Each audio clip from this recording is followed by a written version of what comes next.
नमस्कार दोस्तों, आज मैं आपको बारी समाज के बारे में कुछ और बातें बताना चाहूँगा जो इंटरनेट पर उपलब्ध हैं, मगर ज्ञान सागर या मैं किसी भी प्रकार से इनकी प्रामाणिकता का पुष्टिकरण नहीं करते हैं। तो दोस्तों, जैसे कि मैं पहले ही वीडियो बना चुका हूँ बारी समाज के इतिहास के बारे में, उनकी जनसंख्या के बारे में, आप डिस्क्रिप्शन में उनको देख सकते हैं अगर आपने उनको नहीं देखा है तो आज हम बात करेंगे बारी समाज के उन तथ्यों पर जो इंटरनेट पर उपलब्ध हैं और उनको हमारे बारी लोगों ने ही इतिहास के पन्नों से खोज निकाला है। उन्हीं में से एक बारी समाज एकता मिशन जो इंटरनेट पर उपलब्ध है और उनको सोनू बारी चला रहे हैं। ऐसे अनेक प्रमाणों में से एक प्रमाण मैं आज आपके सामने प्रस्तुत कर रहा हूँ। चलिए दोस्तों, बात करते हैं 10वीं शताब्दी की। उस समय राजपूत महान शक्तिशाली थे, बस सिर्फ एक प्रॉब्लम थी कि उन लोगों में आपस में नहीं बनती थी। जबकि उज्जैन, कन्नौज, दिल्ली, गुजरात तथा पंजाब आदि स्थानों में उनका बोलबाला था। कार्यकलापों से कन्नौज एक शक्तिशाली राज्य था। नगर ऐश्वर्यपूर्ण रूप से देवस्थान एवं मंदिरों का महान स्थान था।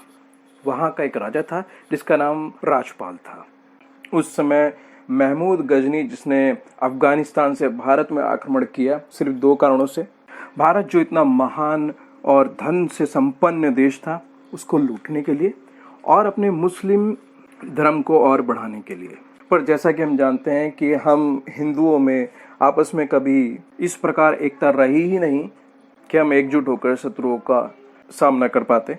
इसी कारण से राजा राजपाल उस समय अपने आसपास के राजाओं से उन्होंने मदद मांगी, मगर उनको कोई सपोर्ट नहीं मिला, किसी की मदद नहीं मिली और इसी कारण से उन्होंने अपना राज्य त्याग कर 50 मील की दूरी पर बारी नामक एक स्थान में छुपकर बैठना ज्यादा अच्छा समझा। सन 1917 में राज्यपाल के अन्य राजाओं ने मिलकर अंत कर डाला और उनकी किसी ने मदद नहीं करी। और उसके बाद त्रिलोचन पाल राज्यपाल का पुत्र राजा हुआ। उसने पुनः अपनी शक्ति बढ़ाई, सैनिकों को इकट्ठा किया और अपने राज्य का विस्तार किया। और यही बात जब महमूद को पता चली तो उन्होंने 1021 में उनके ऊपर आक्रमण करना चाहा, मगर उससे पहले कि महमूद गजनी उन पर आक्रमण करता, अन्य राजपूत राजाओं ने ही उनको मिलकर मार डाला। उसके बाद उसका पुत्र राज्यपाल राजा बना, लेकिन उसी समय पुनः आक्रमण हुआ। जयपाल गद्दी छोड़कर भाग गया और गजनी के सैनिकों ने उसको अपने अधिकार में ले लिया। कन्नौज को तोमर वंश के राजकुमार ने मुक्त करवाया और वहां पर अपनी राजधानी बनाकर रहने लगा। सन 1052 में चौहान विशाल देव ने दिल्ली पर अधिकार कर लिया और तोमर वंश वालों को बाहर निकाल दिया। वह छोटे छोटे जमींदारों और राज्यों के रूप में फैल गए और इधर उधर हो गए।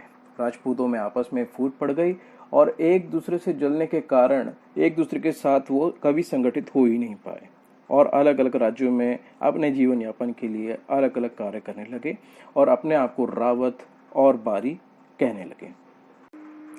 इस प्रकार कितने ही लोग राठौर, शेखावत, आठी, देवत, चौहान, सिसोदिया आदि बारियों के अंश बन गए, बल्कि इसके अलावा भी अन्य नामों से जाने जाने लगे। भारत में अनेकों राज्यों में ये क्षत्रिय कुल अनेकों राजाओं के अंगरक्षक और सेनापति बनकर उन राज्यों और राजाओं को सुरक्षा प्रदान करने लगे। उस समय इन क्षत्रिय अंगरक्षकों को बारी नाम से संबोधित किया जाने लगा और बाद में इसी शब्द को जातिवाचक शब्द बना दिया गया, यानी कि एक जाति के रूप में पहचान दी गई और उन्हें बारी के नाम से संबोधित किया जाने लगा। तो जैसा कि मैं पहले ही कह चुका हूं कि ज्ञान सागर इस तथ्य की प्रामाणिकता की कोई पुष्टि नहीं करता है, मगर ये बारियों से जुड़ी जानकारी है, इसलिए मैंने इस पर वीडियो बनाया है। मेरा यह प्रयास केवल बारी समाज के लिए समर्पित है। अगर आपको ये जानकारी अच्छी लगी हो तो वीडियो को लाइक करें और सब्सक्राइब करें और अपने बिरादरियों में शेयर करें, ताकि हमारी नई पीढ़ी को हमारे बारी समाज के इतिहास के बारे में और जानकारी मिले। वीडियो पर कमेंट कर अपनी राय जरूर दें, जिससे हमें आपके लिए और बारी समाज के लिए और जानकारी इकट्ठा करने का प्रोत्साहन मिलता है। जय बारी, जय भारत।